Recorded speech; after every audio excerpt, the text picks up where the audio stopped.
என் பேர் கவிதா ராமானுஜம் ஃப்ரம் புதுக்கோட்டை. எனக்கு வந்து இங்கே இருக்க ஒரு சிலர் அறிவாங்க. எனக்கு இஸ்லாமில் ஓரளவுக்கு நல்ல ஈடுபாடு உண்டு. என்னோட எம்ஏ தீசிஸில் செமினார்ஸ் அப்புறம் அதுக்கு முன்னால் காம்படிஷன் நிறைய இடத்துல வந்து நான் இஸ்லாம் பற்றி ஓரளவுக்கு அது அறிமுகம் இருக்குது எனக்கு.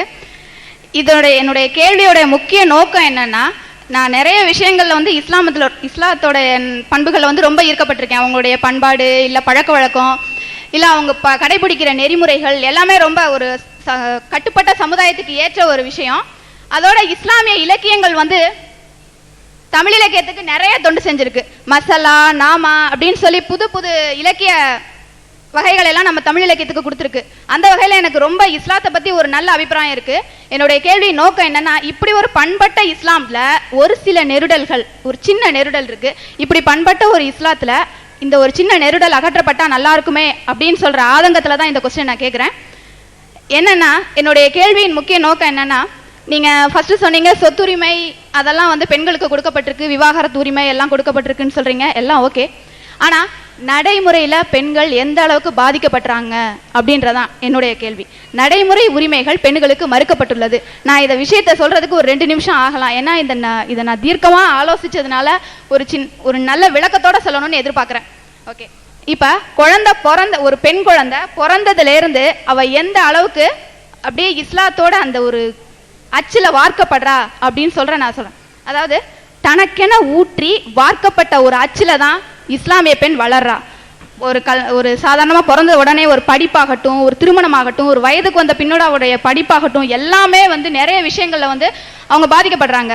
இதை வந்து கண்கூடா நான் நேராக பார்க்குறேன். எவ்வளோ இந்து குழந்தைகளோ, இஸ்லாமிய குழந்தைகளோ, கிறிஸ்தவ குழந்தைகளோ படிக்கிற இடத்துல முஸ்லீம் குழந்தைகளுடைய படிப்பு வந்து அந்த ரேஷியோ பார்த்தா ரொம்ப கம்மியாக இருக்குது. எங்கள் கிளாஸில் ஒரு 40 பேர் இருந்தாங்கன்னா அதில் 3 பேர் தான் முஸ்லீம்ஸ் இருப்பாங்க. அப்போ படிப்பில் பாதிப்பு இருக்குது. வயதுக்கு வந்த பின்னா அவங்கள படிப்பை தடை பண்ணிடுறாங்க, அந்த ஒரு பாதிப்பு இருக்குது. மேல்நாட்டு படிப்புகளையும் வந்து பெண்கள் வந்து ஓரளவுக்கு பாதிப்படைகிறாங்க. இப்படி படிப்பில் வந்து அவங்களுக்கு பாதிப்பு இருக்குது. அடுத்த விஷயமா கல்யாணத்தில் வந்து ஓரளவுக்கு நீங்கள் அதை சம்மதம்லாம் கேட்டு செய்கிறீங்க, ஓகே. இருந்தாலும் கல்யாணத்துக்கு பிறகு பெண்கள் வந்து வெறும் நகைகளை மட்டுமே தங்களுடைய சொத்தாக நினைச்சு வாழ்றாங்கன்றது என்னுடைய கடுமையான குற்றச்சாட்டு. பெண்கள் எந்த அளவுக்கு தங்களை தாங்களே சுருக்கிக்கிறாங்க அப்படின்றது ஒரு பெரிய விஷயம். இப்போ நீங்கள் எல்லா உரிமையை கொடுத்து அந்த பெண்களை வளர்த்து கடைசியில் என்ன ஆக்குறீங்க தெரியுமா? ஒரு பான்சாய் மரமாக அதை மாக்குறீங்க. எல்லா உரிமைகளையும் கொடுத்து ஒரு பெரிய ஆலமரமாக விருட்சமாக வளர வேண்டிய ஒரு பெண்ணை ஒரு தொட்டிக்குள்ளே சுருக்கி பான்சாய் மரமாக ஆக்குறீங்க. ஏன்னா இதுக்கு நான் எடுத்துக்காட்டாக எவ்வளோ சொல்லலாம். 1979 ஆப்கானிஸ்தானில் தாலிபான்களுடைய அடக்குமுறை இன்னைக்கும் இருந்துட்டு இருக்கு. அதில் பெண்களுக்கு முக்கியமாக இழைக்கப்பட்ட கொடுமை என்ன தெரியுமா? இது வந்து நான் சும்மா சொல்லலை, யுனெஸ்கோ கூறியன்றது ஒரு இதழோட ஒரு கட்டுரை, நிழல்களில் மகளிர் அப்படின்ற ஒரு கட்டுரையில் சொல்லியிருக்காங்க. 1979 ஆப்கானிஸ்தானில் பெண்களை வந்து ரொம்ப கொடுமைக்கு உள்ளாக்கியிருக்காங்க. அதில் வந்து இந்த சாத்ரின்னு சொல்கிற உடம்பு ஃபுல்லாக அணிகிற ஆடை, தெருக்களில் வந்து பெண்கள் நடமாடக்கூடாது, அப்புறம் வேலைக்கு போகக்கூடாது, படிப்பு மறுக்கப்படுறது, அப்புறம் மருத்துவமனைகள்லாம் ஆண்கள் மட்டும்தான் வேலை செய்யணும், பெண்கள் வந்து ஓரளவுக்கு அப்படியே படிப்பு கூட வந்து சில இடங்களில் மறைமுகமாக கற்கப்படுற அளவுக்கு வந்து கொடுமைப்படுத்தப்படுறாங்க அப்படின்னு சொல்கிறது. அடுத்தது கடந்த மே மாதம் ஐநா ஒப்பந்தத்தின்படி தாதியர்களை அனுப்பிச்சிருக்காங்க அங்கே ஆப்கானிஸ்தானுக்கு. ஆனால் அந்த அனுப்பிய அத்தனை தாதியர்களையும் அங்கே இருக்க ஆப்கானிஸ்தானர்கள் வெளியேற்றி இருக்கிறார்கள்.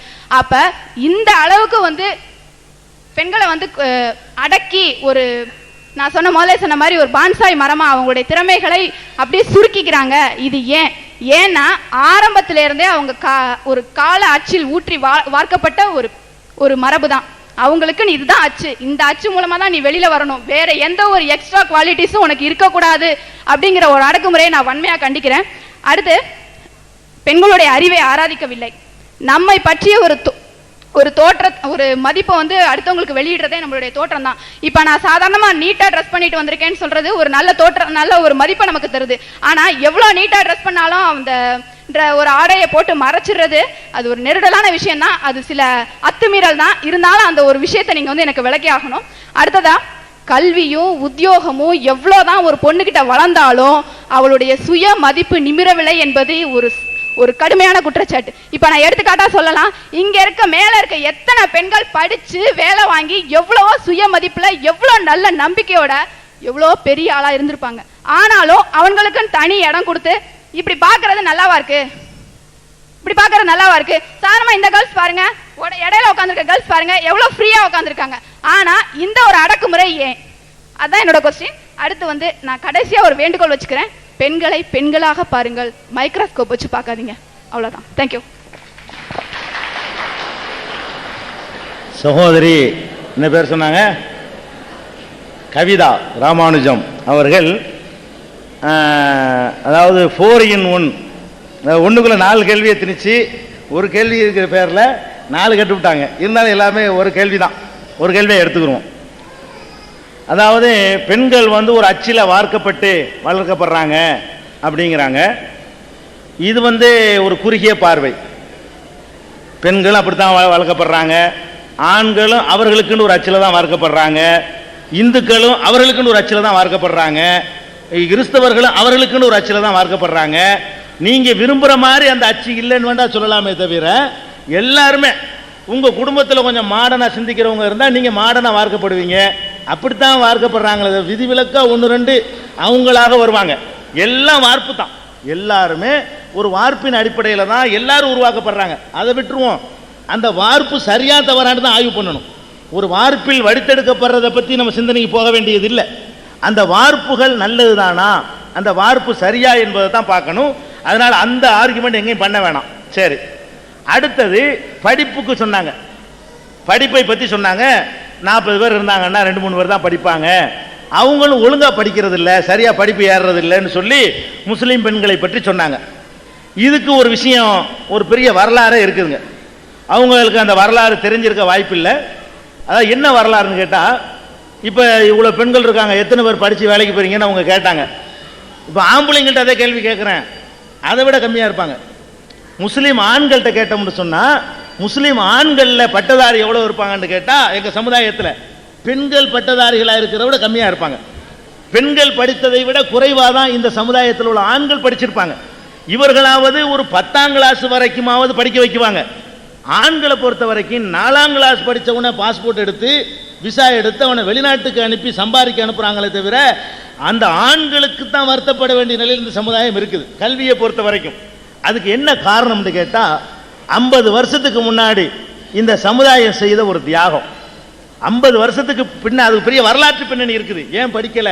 எல்லா சமுதாயமும் நல்லா படிச்சிருக்கும் பொழுது அவங்க பெண்ணா இருக்கிறதுனால பெண்கள் மட்டும் உங்களுக்கு தெரிகிறாங்க, வேற ஒன்றும் இல்லை. ஆண்களா இருக்கிறவங்களுக்கு நீங்க உங்களோட படிக்கிற ஆண்களை எடுத்து பாருங்க, அவர்களும் இந்த பெண்கள் மாதிரி தான் மந்தமா இருந்திருப்பாங்க. உங்க கூட படித்த ஆண் சகாக்கள் இருப்பார்களே, ஆனால் அவர்கள் உங்களை விட கம்மியான எண்ணிக்கையெல்லாம் படிக்க வந்திருப்பாங்க. படிப்புலையும் உங்களை எல்லாம் விட கம்மியான ரேஞ்சில் தான் இருந்திருப்பாங்க பெரும்பாலான முஸ்லீம் குடும்பங்கள்ல. அதுக்கு என்ன காரணம்னு கேட்டா, நம்ம நாட்டை வெள்ளையர்கள் ஆட்சி புரிந்த அந்த காலத்தில் அவர்களை விரட்டுவதற்காக பலவிதமான முயற்சிகள் மேற்கொள்ளப்பட்டுச்சு, பலவிதமான போராட்டங்கள், சாத்வீக முறையில் போராட்டங்கள் நடந்துச்சு. ஆயுதம் தாங்கி நேதாஜி சுபாஷ் சந்திர போஸ் மாதிரியான தலைமையில் தேசிய ராணுவம் அமைத்து அவங்க போராடினாங்க. முஸ்லீம்கள் என்ன பண்ணிட்டோன்னு கேட்டா, இந்த போராட்டத்தில் கொஞ்சம் எக்ஸ்ட்ரீமா போயிட்டாங்க. என்ன போயிட்டாங்கன்னு கேட்டா, முஸ்லீம் அறிஞர்கள், அன்றைக்கு இந்த மார்க் அறிஞர்கள், எங்க சமுதாயத்தினுடைய தலைவர்கள் எல்லாம் வெள்ளக்காரனை விரட்டணும்னு சொன்னா அவனை நீங்கள் வெறுக்கணும். எந்த அளவுக்கு வெறுக்கணும்னு சொன்னா, உங்களுடைய படிப்புகளையும் நீங்கள் வெறுங்க. வெள்ளக்காரன் தான் படிப்பு பள்ளிக்கூடம் தான் நடத்துறான். அதனால ஆங்கிலம் படிக்கிறது ஹராம், ஆங்கிலேயர்கள் மாதிரி கிராப் வெட்டுறது ஹராம், ஆங்கிலேயர் ஹராம்னா கூடாது, பாவம்னு அர்த்தம். ஆங்கிலேயர்கள் மாதிரி பேண்ட் போடுறது கூடாது அப்படின்னு சொல்லி ஆங்கிலேயர்களை 100க்கு 100 வெறுத்தா தான் இவன் போராடுவானா, களத்தில் இறங்குவானா, அப்பதான் விரட்ட முடியுமா அப்படின்னு திங்க் பண்ண எங்க சமுதாய தலைவர்கள் எங்களை இன்னைக்கு 50 வருஷத்துக்கு பின்னாடி நிப்பாட்டிட்டு போயிருக்கிறாங்க. அன்றைக்கு படித்து கொண்டிருந்தவர்கள்லாம் காலேஜ் விட்டு வெளியே வந்தாங்க. உங்களுக்கெல்லாம் தெரியும், காகிதம் இல்லத்துன்னு சொல்லி இஸ்மாயில் சாஹிப், இந்தியன் யூனியன் முஸ்லீம் லீக் உடைய தலைவராக இருந்து இறந்து போனவர் இஸ்மாயில் சாஹிப், காகிதம் இல்லத்துன்னு சொல்லுவாங்க. அவர் பாளையங்கோட்டையில் படிச்சுட்டு இருக்கிறாரு. இந்த ஒரு உத்தரவு போட்ட உடனே படிப்பு விட்டு ஒடியாந்துடுறாரு, பாதியில் எடுத்து வந்துடுறாரு. அதாவது மற்றவர்கள் எல்லாம் வெள்ளையர்களை எதிர்ப்பதற்காக வேண்டி படிப்பு தியாகம் நினைக்கல.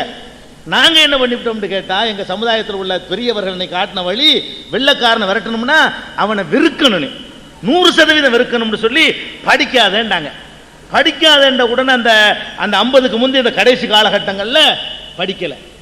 எங்க அப்பம் படிச்சிருந்தா தானே என்னைய படிக்க வைப்பாரு, என் பாட்டம் படிச்சா தானே என்னைய படிக்க வைப்பாரு. அவரே படிக்கல, படிக்காத ஒரு சமுதாயமாக கிட்டத்தட்ட பல ஆண்டுகள் அவங்க பின்தங்க கல்லூரிக்கு போகல. அப்படி படிக்கப்படாத ஒரு சமுதாயம் உருவாகும் பொழுது நாடு விடுதலை அடையுது. வெள்ளைக்காரன் காலத்தில் முஸ்லீம்களுக்கு என்று சொல்லி இடஒதுக்கீடு கொடுத்திருந்தான். கல்வியில, வேலை வாய்ப்புல ரிசர்வேஷன் 14% கொடுத்திருந்தான் வெள்ளைக்காரன். சுதந்திரம் அடைஞ்ச உடனே அதையும் எடுத்துட்டாங்க. அதாவது அவன் கொடுத்திருக்கிற காலத்தில் நாங்கள் படிக்க மாட்டேன்ட்டோம். வெள்ளைக்காரன் எங்களை கூப்பிட்டான், நீங்க படிங்க, 100க்கு 14 உங்களுக்கு இருக்குது, 100 மெடிக்கல் சீட்டா 14 உங்களுக்கு தர்றேன், 100 என்ஜினியர் சீட்டா 14 உங்களுக்கு தரேன்னு கூப்பிட்டான் வெள்ளைக்காரன். 14% முஸ்லிம்களுக்கு ஒதுக்கி தரும் பொழுது நாங்கள் அடிமை இந்தியாவில் படிக்க விரும்பல, உன்னுடைய கல்வி முறையை நாங்கள் படிக்க விரும்பல அப்படின்னு சொல்லி அந்த மெக்கால கல்வி இன்னைக்கு தான் படிச்சுட்டு இருக்கிறோம். அவன் கல்வி திட்டம் தான். அந்த மெக்கால கல்வி திட்டத்தில் நாங்கள் படிக்க விரும்பல என்று சொல்லி உன்னை விரட்டி விட்டு தான் படிப்போம்னாங்க. அந்த போராட்டம் நடக்கிற காலம் வரைக்கும் எங்க சமுதாயத்தினுடைய தலைவர்கள் இந்த சமுதாயத்தை படிக்க விடாம ஆக்கி பாவம்னு சொல்லி தேசத்துக்காக, தேசபக்திக்காக செஞ்சாங்க. சுதந்திர இந்தியாவில் முத வேலை என்ன? வெள்ளைக்காரன் கொடுத்த ரிசர்வேஷன் எடுத்துட்டாங்க. இந்த 14 கொடுத்தா பாருங்க, 1/2% கூட இல்லடான்ட்டான் சுதந்திர இந்தியாவில். அப்ப எங்களுக்கு இந்த போட்டி போட்டு நீங்க சொல்றீங்க படிக்க வைக்க சொல்லி 10ஆம் கிளாஸ் வரைக்கும் படிக்க வச்சிருவோம். காலேஜுக்கு போவையில் பணம் கேட்கறானே எங்கள்கிட்ட இல்லையா, எங்களுக்கு கோட்டா கிடையாது. எல்லாரும் கோட்டா இருக்கு. இன்னைக்கு நாங்க இவ்வளவு செலவழிச்சு படிச்சுட்டு காலேஜ் வரைக்கும் போறதுக்கு என்ஜினியரிங் காலேஜ் 5 லட்ச ரூபா காப்பா, எங்கள்கிட்ட இல்லையே 10 லட்ச ரூபா இல்லை. எங்களுக்குன்னு ஒரு கோட்டா இருந்தா வசதி இல்லாட்டாலும் படிக்க வைப்போமே, வசதி இல்லாட்டாலும். அப்ப தகப்பம் படிச்சிருந்தா தான் வீட்டுக்குள்ளேயும் அவன் எஜுகேட் பண்ணுவான், உள்ள நடக்கிற பாடத்தை சொல்லி கொடுப்பான், அவன் படிச்சுட்டு வருவான். எங்க அம்மாவும் படிச்சிருக்காரு, எங்க அப்பாவும் படிச்சிருக்க மாட்டார். என்ன பண்ணுவாரு? போய் கடைக்கு புளி வாங்கிட்டு வாம்பாரு. என்னைய நான் ஹோம் ஒர்க்கும் போடா புளி வாங்கிட்டு போட. அவருக்கு என்ன தெரியும் படிப்பை பத்தி? எங்க அம்மாவும் படிக்கல, எங்க அப்பாவும் படிக்கல. நானே 4ஆம் கிளாஸ், 4ஆம் கிளாஸுக்கு மேல படிக்க வைக்கல, 5ஆம் கிளாஸுக்கு மேல போட சம்பாதிக்கப்படான்ட்டாங்க. அப்ப இந்த மாதிரி தான் எங்க சமுதாயம் இருக்குது. அப்ப படிக்காத ஒரு சமுதாயமா இருக்கிறதுனால தான் ஆம்பளையும் படிக்கல பொம்பளையும் படிக்கலையே தவிர, நீங்க பெண்களோட பழகிட்டு நம்ம பொம்பளை மட்டும் படிக்காத மாதிரி நீங்க நினைச்சிட்டு இருக்கிறீங்க. நாங்க இந்த ஆம்பளை எல்லாம் படிக்காம இப்படி போறாங்க இல்ல, வெளிநாட்டில் போய் கல்யாணம் பண்ணி 15 நாள் அரபு நாட்டுக்கு ஓடுறான். 15 நாளுங்க அந்த இளமையை பாழாக்கிட்டு 5 வருஷம் கழிச்சு வர்றான். சிங்கப்பூருக்கு போறான், மலேசியாவுக்கு போறான், சிலோனுக்கு போறான். வெளிநாட்டில் போய் லேபரா போய் இந்த வேலை பார்க்குறவன்லாம் யாருன்னா எங்க சமுதாயத்துக்காரன். ஏன் படிக்கல? லேபரா தான் போறான். வேற வேற சமுதாயத்து மக்களும் போறாங்க அரபு நாட்டுக்கு, எஜமானர்களா போறாங்க, என்ஜினியரா போறாங்க, அவங்க ஒரு நிர்வாகிகளா போறாங்க, மேனேஜரா போறாங்க. இவன் எடுபடி வேலைக்கு போறான். இதுதான் இன்னைக்கு உள்ள யதார்த்தமான நிலைமை. படிப்புல பின்தங்கி இருப்பதற்கு தூக்கி விடணும். பின்தங்கி இருக்கிற ஒரு சமுதாயத்தை தூக்கி விட்டா தான் சமுதாயத்துக்கு ரிசர்வேஷன் கொடுக்கிறதுக்கு நீங்க எல்லாம் குரல் எழுப்பணும். சும்மா ஆதங்கப்பட்டா பத்தாது. ரிசர்வேஷன் கொடுத்து வசதி இல்லாத மார்க்கில் கொஞ்சம் கம்மியாக தான் வாங்குவான். படித்த ஒரு குடும்பத்தில் வரக்கூடியவனு படிக்காத குடும்பத்தில் வரக்கூடியவனு ஒரே மாதிரி மார்க் எடுக்க இயலாது. அப்பன், அம்மா, மாமா, மச்சான், மருமம் அம்பிட்டு பேர் ட்ரைனிங் கொடுப்பான் ஒரு பிள்ளைக்கு. அவன் மார்க் கூட வாங்குவான். என் வீட்டு பிள்ளைக்கு நான் கொடுக்க முடியுமா? எனக்கு என்னென்ன தெரியாது. என் பொண்டாடிக்கு தெரியுமா? தெரியாது. அவன் கொஞ்சம் கம்மியாக தான் வாங்குவான். அவனுக்கு கொஞ்சம் சலுகை பண்ணி கொஞ்சம் தூக்கி விட்டு அப்படியெல்லாம் சில வேலைகள் பண்ணணும். வேற வேற சமுதாயங்களுக்கெல்லாம் பண்ணின அரசாங்கங்கள், அரசியல் கட்சிகள் எங்கள் சமுதாயத்துக்கு பண்ணலை. 50 வருஷம் நாங்கள் இப்போ வளர்றோம். தேசபக்திங்கிற அடிப்படையில் கூட கிறுக்குத்தனம் பண்ணக்கூடாது. இன்னைக்கு நாங்கள் வழங்குறோம். அன்னைக்கு தேசபக்திங்கிற அடிப்படையில் எங்கள் அப்பம்பாட்டம் செஞ்ச பைத்தியக்காரத்தனத்துக்காக வேண்டி 50 வருஷம் நாங்கள் பின்தங்கி போய் நிற்கிறோம். இது எங்கள் ஆம்பளைக்கும் உள்ள நிலைமை, பொம்பளைக்கும் உள்ள நிலைமை. நீங்கள் பெண்களுக்கு கவலைப்படுறீங்க, நான் டோட்டல் சமுதாயத்துக்கு கவலைப்படுறோம். அவ்வளோதான் இல்லை விஷயம் படிப்பை பொறுத்த வரைக்கும். அடுத்தது என்ன? அந்த வேலை வெட்டிக்கு போகிறது, அடங்கி கிடக்கிறது, ஒரு ட்ரெஸ்ஸை போட்டுட்டு இருக்கிறது, இந்த மாதிரியான சம்பவங்கள் எல்லாம் நீங்கள் சொல்லி காட்டினீங்க. ஒரு விஷயத்தை விளங்கிக்கிறணும்.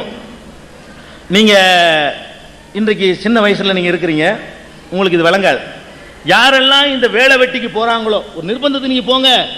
வேலைக்கு போகிறவர்கள் 2 சுமையை சுமக்கக்கூடிய நிலை தான் ஏற்படுது. வேலைக்கு போய் அனுபவப்பட்ட பெண்கள்லாம் நீங்கள் இன்டர்வியூ எடுங்க, 100 பொம்பளைட்டு எடுங்க. அதையும் நான் தான் வேலைக்கு போகிறதுனால அந்த அடுப்பாங்கிற சுதந்திரம் எனக்கு கிடைக்கல, வேலைக்கு போகிறதுனால பிள்ளைக்கு பால் கொடுக்குற சுதந்திரத்தை எனக்கு விடுதலை கிடைக்கல, வேலைக்கு போகிறதுனால வீட்டை பராமரிக்கிற சுதந்திரம் எனக்கு கிடைக்கல.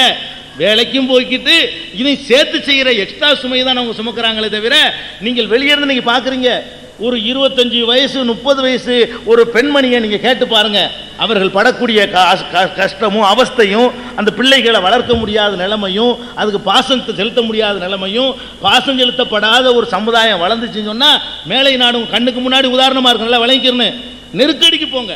இன்னும் சொல்ல போனால் ஒருத்தர் தான் வேலைக்கு போகணும். ஏன்னா நீ மனுஷன், மிருகம் கிடையாது. உனக்குன்னு புள்ள குட்டிகளை பெற்றுட்டேன்னா வளர்க்கணும். ஒன்று பொம்பளை வேலைக்கு போனால் ஆம்பளை போவாது, ஆம்பளை போனா பொம்பளை போவாத. இவன் பெத்து போடுவானா, யாரோ வளர்ப்பாங்களா, 2 பேரும் வேலைக்கு பயத்துக்கு மாட்டிட்டு போனா என்ன அர்த்தம்? வேலை இல்லை திண்டறதுக்கு அதான் காரணம். ஒரு குடும்பத்தில் 2 பேருக்கு வேலை, ஒரு குடும்பத்தில் வேலையே இல்லை. ஒரு குடும்பத்தில் இவனு வேலை அவளுக்கு வேலை, இன்னொரு குடும்பத்தில் 2 பேரும் உட்காந்துட்டு இருக்கிறான். அப்போ என்ன செய்யணும்? ஏதாவது ஒரு முடிவுக்கு வரணும். ஒரு ஆள் வேலை பார்த்தா தான் நாட்டில் வேலை இல்லா திண்டாட்டம் குறையும். ஆம்பளையும் பொம்பளையும் சேர்ந்துக்கிட்டு வேலைக்கு போனீங்கன்னு சொன்னால் இன்றைக்கு படித்த ஆண்களுக்கு வேலை இல்லை. ஒன்று செய்யுங்க, ஒரு குடும்பத்தில் பொம்பளை வேலைக்கு போனால் ஆம்பளை போகக்கூடாது, ஆம்பளை போனால் பொம்பளை வேலைக்கு போகக்கூடாது. அப்போ அந்த பிள்ளைகளை பராமரிக்க முடியும். பிள்ளைகளை அன்பு செலுத்தணும்ல. மேலை நாடுகள் என்ன ஆச்சு? ஹிப்பி எப்படி உண்டானா? 2 பேர் வேலைக்கு போயிடுவான், பிள்ளைய வளர்க்குறதுக்கு தனியாக ஒரு இடம் இருக்கும் கூலிக்கு, அங்கே கொண்டே பிள்ளைய விட வேண்டியது. அதுக்கு சோறு கிடைக்கும், புட்டிப்பால் கிடைக்கும், பாசம் கிடைக்காது, அன்பு கிடைக்காது. தருதலையா வளர்ந்து ஹரே ராமா ஹரே கிருஷ்ணாண்டு குளிச்சு 6 மாதம், நகவெட்டி 3 மாதம், வாய் இருக்கிற இடம் தெரியாது, மீசை மறைச்சிருக்கும், இப்படியே பேய் பிடிச்ச மாதிரி அலையக்கூடிய ஒரு ஜெனரேஷன் மேலை நாடுகளில் உண்டாகிட்டு இருக்கு. அதனால் நமக்குன்னு ஒரு பொறுப்புகள் இருக்குது. பொறுப்பு என்பது நம்ம பெத்தெடுத்த புள்ள குட்டிகள்லாம் நம்முடைய பொறுப்பில் வரக்கூடியவங்க. அதை ஒரு பங்கு வச்சுக்கிறீங்க. நீ வேலைக்கு போங்க, அவர் போனால் நீங்கள் போகாதீங்க, நீங்க போன அவர் போவாதீங்க, பங்கு வைங்க. அப்ப அந்த குழந்தைகளை பராமரிக்கிற பொறுப்புகளை எல்லாம் தவிர்த்துட்டு என்ன நடக்குதுங்கிற காட்சிகளை நீங்க பாக்குறீங்க, அதையும் நீங்க மறந்துடக்கூடாது. அதே மாதிரி இந்த படிப்புகளை இன்னும் சொல்றீங்க, ஆப்கானிஸ்தான்ல போய் நீங்க சம்பவத்துக்கு உதாரணம் காட்டுறீங்க. ஆப்கானிஸ்தானை பற்றி சொல்லக்கூடிய 90% பொய்கள் உலகம் பூரா எதிராக பிரச்சாரம் பண்ணிட்டு இருக்கான். ஆப்கானுக்குன்னு ஒரு வெப்சைட் இருக்குது, அதில் போய் நீங்க எடுத்து பாருங்க. அவர்கள் கொடுத்திருக்கிற அந்த உரிமைகள், அங்கே உள்ள காட்சிகள், போட்டோ எவிடன்ஸோட அவன் தந்துகிட்டு இருக்கிறான். அதை விட்டுருங்க, நம்ம ஆப்கானுக்கு பேச வரல. நம்ம நாட்டில் கண்ணுக்கு முன்னாடி என்ன நடந்து கொண்டிருக்கிறது? நீங்க ஆப்கானுக்கு போறீங்க. நேத்து பேப்பர்ல என்ன போட்டிருக்கிறான்? 2 ஆசிரியர், ஒரு மாணவி நல்ல அழகா இருக்கிறா. மாணவியை கூட்டிட்டு போய் 10,000 பேர் படிக்கக்கூடிய ஒரு ஸ்கூல்ல 2 ஆசிரியர்கள் சேர்ந்து ஒரு மாணவியை கற்பழிக்க போய் அது பெரிய பிரச்சனையாகி அந்த பொம்பளை கதறிக்கிட்டு ஊரே திரண்டு போய் நிற்கக்கூடிய நிலைமை. அப்ப இஸ்லாம் என்ன சொல்லுதுன்னு கேட்டா, படிக்க சொல்லுது.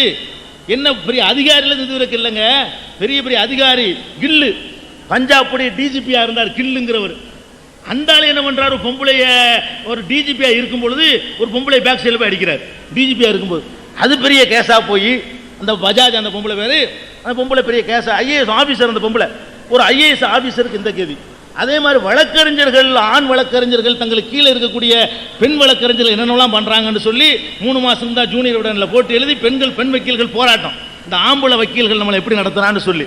அப்ப இஸ்லாம் என்ன பண்ணுதுன்னு கேட்டா, படிங்க, வேலைக்கு போங்க, ஆனால் ஆணும் பெண்ணும் கலந்திருக்கக்கூடிய ஒரு சூழ்நிலையை உண்டாக்கினால் ஆபத்து பெண்களுக்கு தான்.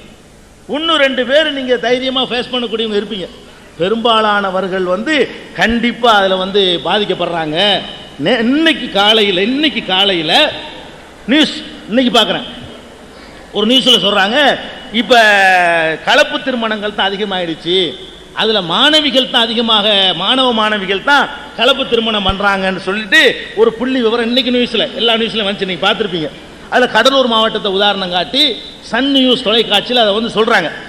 அதுல சொல்லிவிட்டு அந்த பதிவு திருமண அதிகாரி ஒரு பொம்பளை தான், அந்த அம்மா பேட்டி கொடுக்குது.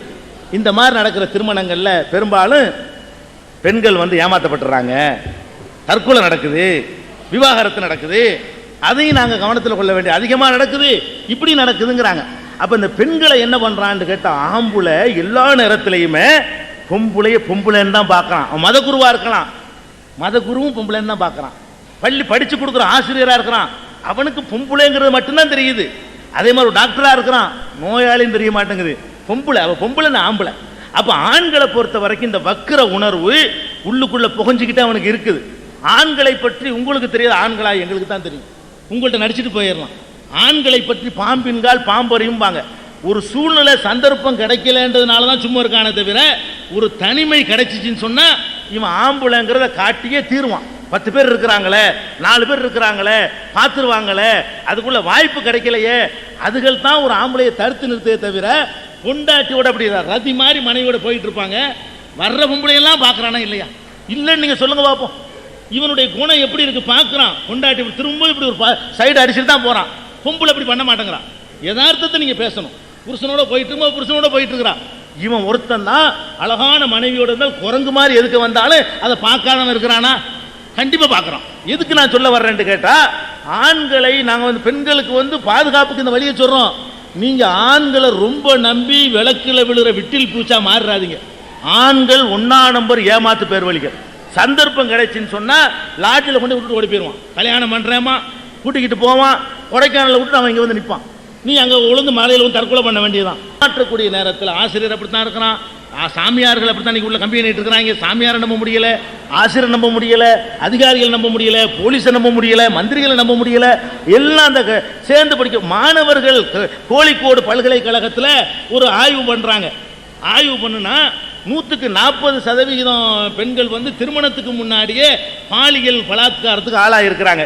எப்படி ஆளானீங்கன்னு கேட்டா 3 வழியில் ஆளாகிறாங்களாம். ஒன்று வந்து கூட படிக்கிற சக மாணவர்களால், இன்னொன்று வந்து சக ஆசிரியர் படித்து தரக்கூடிய ஆசிரியர்களால், 3வது வந்து அவர்களை கொண்டு வந்து விட்டுட்டு போகக்கூடிய டிரைவர்கள் அல்லது அக்கம் பக்கத்தில் உள்ள உறவினர்கள் மூலமாக என்று அந்த புள்ளி விவரத்தில் பெண்களை மனமிட்டு சொல்லியிருக்கிறாங்க என்பதையும் நம்ம செய்தித்தாள்களில் பார்க்குறோம். எதுக்கு இதை சொல்ல வர்றோம்?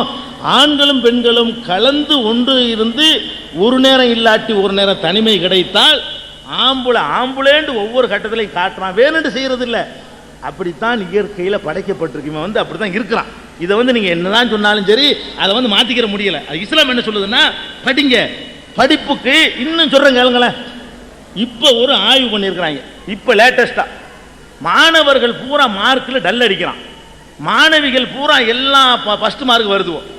முதல் 3 இடத்துல ஆம்பளை வந்திருக்கானா? 10ஆம் கிளாஸில் அல்லது +2 பரீட்சையில் மாநில அளவில் நடத்தப்படுத முதல் 3 இடங்களில் ஆம்பளை வந்து எத்தனை வருஷம் இருக்கும்? இந்த வருஷம் இல்லை, போன வருஷம் இல்லை, அதுக்கு முந்தின வருஷம் இல்லை, அதுக்கு முந்தி இல்லை, எல்லாமே பொம்பளைகளாக தான் வருதுவோ. என்ன காரணம்? அதுவோ படிக்குதுவோ. இவன் வந்து அது கூட பார்த்துக்கிட்டு இருக்கிறான், வேற ஒன்றும் பண்ணலை. இவன் படிக்கேன்னு போய் வேற அறிவா குறைய, மூளை கம்மி ஆம்பளைக்கு, அதெல்லாம் கிடையாது. ஆம்பளைக்கு கம்மியும் கிடையாது, பொம்பளைக்கு கூடவும் கிடையாது. மூளையை பொறுத்த வரைக்கும் எல்லாம் கரெக்டாக தான் இருக்கிறாங்க. இவன் படிக்க போறேங்கிற பேரில் இவன் இப்படியே உட்காந்து இப்படி பார்த்துட்டே இருப்பான். அதே தான் இருப்பான். அழகான ஒரு பொம்பளை இருந்தால் போதும், அவ்வளோதான், முட்டை வாங்கிடுவான், கோழி முட்டை வாங்கிடுவான். அப்போ இந்த மாதிரி போகிறது பாருங்களேன். அடல்ட்ஸ் ஒன்லி சினிமா போடுறான், மாணவர்கள்லாம் அவங்க பிஞ்சில் பழுத்தவங்க 15 வயசுக்காரெல்லாம் நிற்கிறான். அடல்ட்ஸ் ஒன்லின்னு போட்டு பொம்பளை கூப்பிடுறானா? பொம்பளை போக மாட்டான். அப்போ இந்த மாதிரியான இஸ்லாம் என்ன சொல்றதுன்னா, கல்வி கற்க வந்து தடையும் இல்லை. ஆணு தனியாகவும் பெண்ணு தனியாகவும் கற்றால் அதில் என்ன கல்விக்கு இடைஞ்சல் வந்துடும்? இன்னும் கொஞ்சம் மேலே வந்துட்டு போறானே. ஆணு தனியாகவும் பெண்ணு தனியாகவும் கற்றால் கல்வியில் வந்து என்ன ஒரு இடைஞ்சல் வந்துடும்? ஒரு வராது. இதை விளங்கிக்கணும். இதனால இஸ்லாம் வந்து இது ஒன்னத்தாம இருக்குது. நல்லா படிங்க. சவுதி அரேபியாவில் கல்விக்கூடங்கள் இல்லையா? ஆண்களுக்கு தனி கல்விக்கூடங்கள் இருக்கு, பெண்களுக்கு தனி கல்விக்கூடங்கள் இருக்கு. அவ பேசுற இங்கிலீஷுக்கு முன்னாடி நம்மளாம் பேச முடியல. சவுதி அரேபியாவில் அப்படி போடுறா, போட்டு தள்ளுறா, குழந்தை கட்டுறா, பொம்பளை படிக்கிறா, இல்லைன்னு சொல்லல. நல்லா படிங்க. ஆணும் பெண்ணும் சேர்ந்து இருக்கக்கூடிய தனிமைகளை உருவாக்காதீங்க, தவிர்த்துருங்க. ஒரு நேரம் இல்லாட்டி ஒரு நேரம் இப்படி ஏற்படும். 2 விளைவு ஏற்படும். ஒன்று, இவன் ஏதாவது பண்ணிடுவான். 2வது, பொம்பளை இந்த மாதிரி ஒரு ஆண் மேல பழி சுமத்துனா உடனே உலகம் ஏத்துக்கணும். அவன் நல்லவனா கூட இருப்பான், இவளுக்கு அவன் அடங்கி இருக்க மாட்டான், இணங்கி இருக்க மாட்டான். என்னைய கையை பிடிச்சினா கத்த வேண்டியதான். அம்புட்டு பேரும் சேர்ந்து ஏன் எதுக்குன்னு விசாரிக்க மாட்டான், போட்டு தள்ளிடுவான். தப்பு இவன் மேல கூட இருக்கலாம். 2ல ஒரு விளைவு இன்னைக்கு நடந்து கொண்டிருப்பதை கண்ணு முன்னாடி நம்ம பார்க்கிறோம். இதை நீங்க விளங்கிக்கிறணும். அதனால கல்வியில வந்து தனி பள்ளிக்கூடங்கள் இருக்கிற வரைக்கும் முஸ்லீம்கள் நாங்கள் படிக்க வைக்குவோம். படிக்க வைங்க, நீங்களும் படிக்க வைங்க. இந்த ஒன்னா சேர்ந்து இருந்தாலே அதில் வந்து நமக்கு வந்து நம்ப முடியாத பல விஷயங்கள் நடந்துகிட்டு இருக்கிறது. தினசரி பேப்பரை புரட்டினா அந்த மாதிரி. இந்த பாருங்க, இது ஒருத்தர் கொண்டா செய்தியை தந்திருக்கிறார். மாணவி இல்லாத வகுப்பில் தான் ஒருத்தர் கொண்டா தந்திருக்கிறார். மாணவர்கள் நன்றாக படிக்கிறார்கள். ஜெர்மன்ல ஒரு ஆய்வு தினத்தந்தி கேட்டீங்க.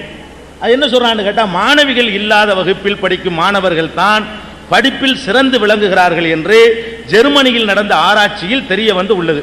அந்த நாட்டின் மத்திய மாகாணமான நார்த் ரைன் வெஸ்ட்பாலியாவில் ஆண்களும் பெண்களும் சேர்ந்து படிக்கும் பள்ளிக்கூடங்களில் இருந்து 140 மாணவர்களிடமும், மாணவர்கள் மட்டுமே படிக்கும் பள்ளியில் 140 பேரிடமும் நடத்தப்பட்ட ஆய்வுகளின் முடிவில் மாணவிகள் இல்லாத வகுப்பில் படிக்கும் மாணவர்கள் தான் படிப்பில் சிறந்து விளங்குவது தெரிய வந்துள்ளது. விளங்குதா? இது ஒரு காரணம். இது ஒன்னாச்சா. அடுத்தது இந்த ட்ரெஸ் விஷயத்துக்கு வருவோம். இந்த உடை விஷயம் இருக்குல்ல, பெண்கள் வந்து கொஞ்சம் கூடுதலான உடைகளை அணிகிறாங்க. ஒரு விஷயத்தை விளங்கிக்கிறணும். சொத்துரிமை, வாழ்கிற உரிமை, மன வாழ்க்கையை தேர்ந்தெடுக்கிற உரிமை, அதெல்லாம் ஆணுக்கு பெண்ணுக்கு சமமாக இருந்தாலும் உடற்கூறு ரீதியாக ஆணுக்கும் பெண்ணுக்கும் வந்து வித்தியாசம் இருக்குது. வித்தியாசம் இருக்கிறனால தான் ஆண் ஆணாக இருக்கிறான், பெண்ணு பெண்ணாக இருக்கிறான். நீங்கள் நல்லா விளங்கிக்கிறணும். ஆண்களை விட பெண்கள்கிட்ட தான் ஆண்களை ஈர்க்கக்கூடிய அம்சங்கள் இருக்குது. ஆண்கள்கிட்ட பெண்கள் ஈர்க்கிற மாதிரியான அம்சம் ஒன்றுமே கிடையாது. இதை எல்லாரும் ஒத்துக்குருவோம். ஆண் அணியக்கூடிய அதே அளவு ஆடைய பெண்கள் அணியணும்னு சொன்னால் யாருமே ஒத்துக்கிற மாட்டோம். ஒரு வீட்டில் ஒரு ஆம்பளை ஒரு பொம்பளை அண்ணன் தங்கச்சி ஒரு வீட்டில் தான் இருக்கிறாங்க. அண்ணன் அன்றாயிரம் போட்டு உட்காந்துருப்பாரு. அதே அளவுக்கு அன்றாயிரம் போட்டு நானும் உட்காருவேன்னு தங்கச்சி சொல்ல முடியுமா? பெத்த அப்போ கூட ஒத்துக்கிற மாட்டான். நம்ம மனசே சொல்லுது ஆண் அணிகிற உடைக்கும் பெண் அணிகிற உடைக்கு வித்தியாசம் இருக்குனுங்கிறது எல்லாரும் ஒத்துக்கிட்டோம். அளவுல தான் வேறுபாடு படுறமே தவிர ஆணும் பெண்ணும் ஒரே ஆடை அணியணும்னு யாரும் சொல்ல மாட்டோம்.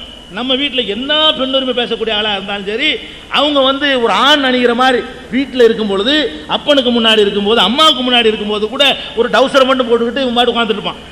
ஏன்? அதனால் ஒன்றும் இல்லை, ஒரு விகாரம் ஒன்றும் இல்லை. ஒரு பொம்பளை அப்படி இருக்க முடியாது. அமெரிக்காவில் ஒரு நீதிமன்றத்தில் ஒரு பெண்ணு வழக்கு தொடுக்குது. ஒரு வழக்கறிஞர் வக்கீல் பெண்ணு தான் வழக்கு தொடுக்குது. என்ன வழக்கு? ஆம்பளை மட்டும் டவுசரோட போகிறாங்க அன்றாயரோட, பொம்பளைக்கு அந்த உரிமை வேணும். அவன் என்ன பண்ணுறான்? நீங்கள் கேட்குற நல்லா தான் இருக்குது, விபத்துகள் அதிகமாகிடும், அதனால் கொடுக்க முடியாதுன்ட்டான். ஆமாம், சாலை விபத்து அதிகமாகிருமா. அப்படி போனால் அவன் கார் ஓட்ட மாட்டான், உன்னை பார்த்துட்டு போய் எல்லாரும் இடிப்பான். இது உனக்கு அவன் ஆம்பளை கரெக்டாக இடம் போட்டுருக்கான் பாருங்க. அந்த நாட்டில் கூட அப்படிலாம் நாங்கள் அனுமதிக்க மாட்டோம் அப்படின்னு ஒரு தீர்ப்பு அளிச்சிருக்கிறான். அப்போ நம்ம என்ன விளங்கணும்னு கேட்டால், ஆண்களும் பெண்களுக்கும் ஒரே மாதிரியான உடை என்பது நம்ம மனசாட்சி ஏற்றுக்கிறாத ஒரு விஷயம். அப்போ இஸ்லாம் என்ன சொல்லுதுன்னு கேட்டால், நீங்கள் இப்போ பாருங்க, நான் ஒரு ஆம்பளை, இதான் தெரியுது கையில், இவ்வளோதான் தெரியுது இல்லையா, முகம் தெரியுது, வேற எந்த உறுப்பும் எனக்கு தெரியலை. ஒரு ஆணாக இருக்கக்கூடிய நம்ம இப்படி போடுறதுனால முன்னேற்றத்துக்கு தடையா, பெரிய மனுஷன் ஆகுறதுக்கு தடையா, புகழ் பெறுவதற்கு தடையா? நம்ம வாஜ்பாய் இப்படி தான் ட்ரெஸ் பண்ணியிருக்காரு, கை தெரியுது, முகம் தெரியுது, வேற ஒன்றுமே அவருக்கு தெரியலை, பிரதமராக இருக்க முடியுது. நம்ம கருணாநிதி முகமும் கையும் தான் தெரியுது, அவர் ஜட்டி போட்டுட்டு உட்காந்துருக்கல, அன்றாயரோட இருக்கல, அவர் முதலமைச்சராக இருக்க முடியுது. ட்ரெஸ் முன்னேற்றத்துக்கு தடை இல்லை. ஆனால் ஒரு ஆம்பளையா இருக்கக்கூடிய நமக்கே கை முகம் தெரியுது, ஒரு பெண்ணுக்கு ஒன்று தெரியணும். ஒரு ஆண் மகன் அணிகிறத விட குறைவு அணிகிற என்ன நியாயம்? நடுவில் எதுக்கு தெரியுது? நான் கேட்குறேன், ஆண்களை விடவும் பெண்கள்கிட்ட இருக்கிறனால தான் அடல்ட்ஸ் ஒன்லி போடுறான், சினிமாவுக்கு ஆண்டு கூப்பிடுறான், ஆம்பளை மட்டும் போய் பார்க்குற மாதிரி செய்கிறான், தொப்புளை மட்டும் க்ளோஸ்அப்பில் காட்டுறான், அப்படி பலவிதமான நிர்வாண டான்ஸுகளை சினிமாவில் வைக்கிறான். நல்லா தெரியுது இவன் இதைத்தான் பார்க்குறான்னு சொல்லி. அவன் எதை பார்க்குவான்னு தெரியுதோ அந்த கேப்பு விட்டு ஆடை அணிவது ஒரு சிறந்த முறையா? அது என்ன வகையில் நியாயம்? அப்போ இஸ்லாம் சொல்லக்கூடிய ஆடை என்ன இப்படி பேய் மாதிரி போத்திட்டு போக இஸ்லாம் சொல்லவே இல்லை. இஸ்லாம் என்ன சொல்லுதுன்னா, நீங்கள் வெளியே போங்க, கடைக்கு போங்க, பொருள் வாங்க போங்க, வியாபாரத்துக்கு போங்க, என்ன பண்ணுங்க, முகம் முன் கைகளை தவிர மற்ற உறுப்புகள் தெரியாமல் இருந்து கொள்ளுங்கள். இன்றைக்கு ஒரு ஆம்பளை நான் எந்த லெவலில் இருக்கிறானோ அதை பொம்பளைக்கு இஸ்லாம் சொல்லுது. இதை கம்பல்சரி நீ கடைப்பிடிங்க. முகமும் கையும் தெரிகிறதுனால வாழ்க்கையில் முன்னேறுவதற்கு என்ன தடை, என்ன இடையூறு? முகமும் கையும் தெரிஞ்சால் வாழ்க்கையில் இயங்க முடியாது, வேறு எல்லாம் தெரிஞ்சால் தான் இயங்க முடியுமா? அப்போ என்ன பண்ணுறாங்க இவங்க? ட்ரெஸ்ஸுங்கிற பேரில் நான் வருத்தப்படக்கூடாது. அப்படி யாரும் வந்திருந்தா கூட நான் கேட்குறேன், என்ன தெரியுமா, இடையில ஒன்று தெரிகிற மாதிரி இப்படி போட்டு தான் கருணாநிதி முதலமைச்சராக போனாரா? இது என்னத்துக்காக இந்த கேப்புங்கிறேன். அப்போ நல்லா தெரியுது, ஒரு ஆம்பளை இந்த இடத்த பார்க்குறான். உங்களுக்கு தெரியுதா இல்லையா? ஒவ்வொரு பெண்ணுக்கும் தெரியுதா இல்லையா? ஒரு ஆம்பளுடைய பார்வை அந்த இடுப்பு பகுதிக்கு போகுது. அது மாதிரி கனப்பரிமாணம் தெரிகிற மாதிரி தனியாக அதை தூக்கி காட்டுற மாதிரி ஆடை அணிஞ்சோம்னா அதை இவன் பார்க்குறான். ஆம்பளை கண் அங்கே மேயுதுன்னு தெரியுதுல, தெரிகிற இடத்த நம்ம அது காட்டுறது நம்ம தானே போகப்பொருள் ஆக்கிக்கிறோம். நம்மளை நாமளே போகப்பொருள் ஆக்குறதா? நம்முடைய அறிவை பற்றி அவன் சிந்திக்கட்டும், நம்முடைய ஆற்றலை காட்டும், அதெல்லாம் முகத்தில் காட்டலாம். வேறு இடங்கள்ல எல்லாம் இவனுக்கு வேறு மாதிரி பார்வை தான் இருக்குது. அப்போ இஸ்லாம் என்ன இன்னும் சொல்கிறேன், பெண்ணுரிமை இயக்கங்கள்லாம் சென்னையில் என்ன பண்ணாங்கன்னு கேட்டால், தாரடினை தூக்கிக்கிட்டு தொப்புள் தெரிகிற போஸ்டர் எல்லாம் போய் தாரை ஊற்றி அடித்தாங்க. ஏன் அடிக்கிறீங்க? பெண்ணுரிமை விட வேண்டியதானே, அது கேவலப்படுத்துகிறாங்கிறாங்க. அப்போ போஸ்டரில் செஞ்சால் கேவலம், வாழ்க்கையில் கடைப்பிடிச்சா கேவலம் இல்லையா? அப்போ போஸ்டர் ஓட்டுற மாதிரி தானே கேவலம். அப்போ நம்ம யோசிச்சு பார்க்கணும், இந்த அளவுக்கு முகமும் கையும் தெரிகிறதுனால அந்த மாதிரி எல்லா பெண்களும் இன்னைக்கு இப்போ புதுக்கோட்டை மாதிரி இடங்களுக்கு இன்னும் வரலை. சென்னை மாதிரி இடங்கள்லாம் நீங்கள் இருந்து அந்த கேள்வியை கேட்டிருக்க மாட்டீங்க. அந்த ட்ரெஸ்ஸுகளை வச்சுக்கிட்டு அவங்க பண்ணக்கூடிய அந்த இதுக்கு என்ன பேர், ஈவு இளவு டீசிங்க, அந்த டீசிங் பண்ணுறாங்களே ஈவு டீசிங்கு. இந்த ஈவு டீசிங்லாம் என்ன, எத்தனை பேரை பழி கொடுத்துருக்கோம் தெரியுமா? ஒரு பொம்பளை நடமாட முடியாத பொம்பளை போலீஸை மஃப்டியில் விட்டு ஒவ்வொரு பஸ்லையும் ஏற்றி விட்றாங்க. ஈவு டீசிங் பண்ணுறாங்கன்னு பார்க்கறதுக்காக வேண்டி. பஸ்ஸுக்கு பஸ் 4 பொம்பளை போலீஸு. எதுக்கு? எந்த பஸ்லையும் ஏற முடியல, இடிக்கிறான், இருக்கிறான், தள்ளுறான். அதற்கெல்லாம் காரணம் தூண்டி இழுக்கக்கூடிய நம்முடைய ஆடைகள், நம்மளை ஏதாவது பண்ணுன்னு கூப்பிடுற மாதிரி அந்த ஆடைகள் இருந்துச்சுன்னு சொன்னால் ஆம்பளை அது இருக்குன்னு தெரிந்து கொண்டு ஆம்பளை இதைத்தான் பார்க்குறான், இதைத்தான் விரும்புகிறான், அதுக்கு தான் சினிமாவில் கூட இப்படிப்பட்ட காட்சிகளை வைக்கிறாங்க, அதுக்காகத்தான் அந்த என்னென்னமோ கண்டுபிடிக்கிறாங்க பெண்ணுக்கு இப்படி அதெல்லாம் தெரிஞ்சுக்கிட்ட நம்ம எதுக்கு அப்படி நம்மளே போக பொருள் ஆகணும்? பெண்கள் தங்களை தாங்களே இந்த போகத்துக்கு உரியவங்க தான் நாங்கன்னு காட்டணுமா? அதைத்தான் இஸ்லாம் தடுக்குதே தவிர வேற ஒன்றையும் தடுக்கலை. இன்னொன்று சொல்கிறாங்க, இப்படி எல்லாம் சேர்ந்து சபையில் உட்காந்துட வேண்டியதானே. உட்காந்தா ஒன்றும் தப்பு கிடையாது, உட்காந்து தப்பு கிடையாது. இடம் நெருக்கடி, முஸ்லீம்களுக்கு நாங்கள் இடமே இல்லை, நீங்கள் அவங்கள ஒதுக்கணும்னு நீங்கள் சொல்கிறீங்க. நீங்கள் அப்படி ஒதுக்கின்னு நினைக்கிறீங்க. எத்தனையோ பொதுக்கூட்டங்களில் பெண்கள் தான் உட்காந்துருப்பாங்க. நீங்கள் இதை தப்பாக புரிஞ்சுட்டு சொல்கிறீங்க. இந்த சபையில் ஏன் அவங்க இல்லைன்னு கேட்டால் முஸ்லீம் ஆம்பளைக்கு இங்கே இடம் இல்லை, முஸ்லீம் ஆம்பளையும் வெளியே போக சொல்லிட்டோம். அதனால தான் முஸ்லீம்களுக்கு முஸ்லீம் அல்லாத மக்கள் இங்கே உட்காருங்கன்னு நாங்கள் சொல்லியிருக்கோமே தவிர வேற ஒரு நோக்கத்தில் அவங்க பெண்களுக்கு தனியாக உட்கார வைக்கல. நீங்கள் கேள்வி கேட்க வந்திருக்காலும் உங்களை உட்கார வச்சிருக்கிறோம். பொதுவான ஒரு சபைன்னா செய்வோம், ஒன்றே ஒன்று நாங்கள் செய்வோம். என்ன செய்வோம்னு கேட்டால் ரோவை பிரிச்சிருவோம். எப்படி? இப்படி ஆண் இப்படி பெண்ணு, இப்படி ஆண் இப்படின்னு இருந்தால் திடீர்னு ஒரு கரண்ட் போவோம், நோண்டி போடுவான், கலவரம். அதோட நிகழ்ச்சியாக நடக்கும்ங்கிறியா பெருமையில என்ன நோக்கத்துக்கு நம்ம கூடணும்? அமைதியாக நிகழ்ச்சி இடத்துல கூடியிருக்கிறோம், வெளிச்சத்தில் ஒன்றும் தெரியாது. திடீர்னு கரண்டும் பக்கத்தில் இந்த பக்கத்தில் ஒரு இந்த பக்கத்தில் பொம்பளை எவன் ஒன்றான்னு தெரியாது, இப்படி தொடையில் ஒன்றா முடிஞ்சு வச்சுக்காத. அவர் சத்தம் போட்டா போச்சு, எல்லாம் ஆட்டிக்கிட்டே வேண்டா பண்ணு, ஆட்டி நொறுக்கி கலாட்டாவாய் மயக்க உடைச்சி எல்லாம் ஓடி நாசு கிடாயிரும். அதுக்காக கூடியிருக்கிறோம். ஒரு சபை அமைதியாக கட்டுக்கோப்பாக இருக்கிறதா இருந்தால் இதை பிரித்து வச்சு போடணும். ஒன்றை ஒட்டி பக்கத்தில் உட்கார வைக்கிறத நாங்கள் செய்ய மாட்டோம். ஆனால் முன்னாடி உட்கார்ற மாதிரி நிகழ்ச்சிகள் நிறைய நடக்குது. நீங்கள் டிவியில் கூட பார்த்துருப்பீங்க. பல வரதட்சணை ஒழிப்பு நிகழ்ச்சிகள்லாம் நாங்கள் ஒளிபரப்புகிறோம். ஆண்கள் இப்படி இருந்தால் இந்த சைடில் பெண்கள் இருப்பாங்க, இப்படி ஆண்கள் இப்படி பெண்கள் இருப்பாங்க, உட்காந்து கேட்டுட்டு தான் இருப்பாங்க. அதெல்லாம் நாங்கள் ஒன்றுமே பண்ண மாட்டோம். இப்படி அடுத்தடுத்து உட்கார விட மாட்டோம். ஏன்னா அதை சில்மிஸ் ஏதாவது பண்ணிடுவான், எல்லாம் நல்லவனாக இருக்க மாட்டான். ஒருத்தன் செஞ்சால் போது நிகழ்ச்சி ரத்தா போயிடும். அதுக்காக வேண்டி ஒரு சபை பாதுகாப்புக்காக வேண்டி சில ஏற்பாடுகள் நாங்கள் பண்ணுவோம். இவ்வளோதானே தவிர வேற ஒன்று ஒரு மோசமான கட்டுப்படுத்துகிற நோக்கம்லாம் கிடையாது. இந்த கோ எஜுகேஷனை மட்டும் நாங்கள் அது பாதுகாப்புங்கிற ஒரு நோக்கத்தில் அது செய்கிறோம். அதான் நல்லதுங்கிறத நீங்கள் விளங்கிக்கிறீங்க. நான் 4 வட்டத்தில் 16 கேட்கணுமா? அதை ஒட்டி கேட்டால் கொடுங்க. புது கேள்வி கேட்டுறாதீங்க, புது கேள்வி கேட்க வேணாம். புது கேள்வி கேட்கல. இப்போ நீங்க சொன்னீங்க ட்ரெஸ் விஷயத்துல எல்லாம் கண்ணு கை மட்டும் தெரிஞ்சா போதும்னு சொல்லிட்டு, கண்ணு இல்ல முகம். முகம் கன்வீனியன்ட்டுக்காக நான் சொல்றேன், நடைமுறையில் உள்ள சிக்கலுக்காக சொல்றேன். என்னன்னா இப்போ நான் இந்த மாதிரி ட்ரெஸ் போட்டு வந்திருக்கேன், அழகா ஒரு பஸ்ல ஏறணும்னா டக்குன்னு கம்பி பிடிச்சி ஏற முடியும் இல்லையா? இல்ல நான் இப்படி ட்ரெஸ் ஃபுல்லா மூடிட்டு நான் இதை சரி பண்ணுவேனா இல்ல தலையில இருக்க சரி பண்ணுவேனா, எதை சரி பண்ணிட்டு மேலே ஏறுவேன், கீழே விழுந்துருவேன் இல்லையா? அந்த கன்வீனியன்ட்டுக்காக தான் ட்ரெஸ் சொல்றது. ஃபுல்லா கவர் பண்ணி போகணுன்ற சொல்லதான் பொதுவா ட்ரெஸ்ஸோட நோக்கம். இப்ப இருக்க இளம் பெண்கள் பொதுவா சேலையை விரும்புறதில்ல. ஏன்னா அங்கங்க ஆடைகள்ல விகாரங்கள் தெரியுதுன்னு சொல்ற ஒரே காரணத்தினால தான் பெண்கள் மாடர்ன் ட்ரெஸ் விரும்புறாங்கன்றது ஒரு நடைமுறை உண்மை. சில விகாரங்கள், சில நெருடல்கள், சில ஒரு ஒரு ஒரு அருவருப்பத்தக்க விஷயங்கள் நடக்குது. அது புறநடை, அது விதிவிலக்கு. அதை நம்ம கணக்கில் எடுத்துக்கூடாது. பொதுவான ஒரு கருத்தை சொல்றேன். அடுத்து நான் மேலே உட்காந்துருக்கவங்களை நான் தப்பா சொல்லல. எத்தனை பேர் படிக்கலன்னு சொல்லி நான் சத்தியமா கேட்கல. எத்தனை பேர் படிச்சிருக்காங்க, எத்தனை பேர் வேலைக்கு போயிருக்காங்க, ஆனாலும் அவங்கள்ட்ட சுயமதிப்பு நிமிரவில்லை என்பதுதான் என்னுடைய கொஸ்டின். ஓகே. இன்னொன்னு, இப்ப 10ஆம் வகுப்புல எல்லாம் பெண்கள் அதிகமாக மதிப்பு வாங்குறாங்க. எந்த 3 இடத்துல பெண்கள் தான் அதிகமாக வாங்குறாங்க, ஆண்கள் வாங்குறாங்களான்னு சொல்லி நீங்க கேட்ட கொஸ்டின் கரெக்ட். ஆனா இந்த மனப்பாடம் பண்ற கொஸ்டின்ஸ்ல பெண்கள் தான் அதிகமாக வாங்குறாங்கன்றது ஒரு நிதர்சனமான உண்மை.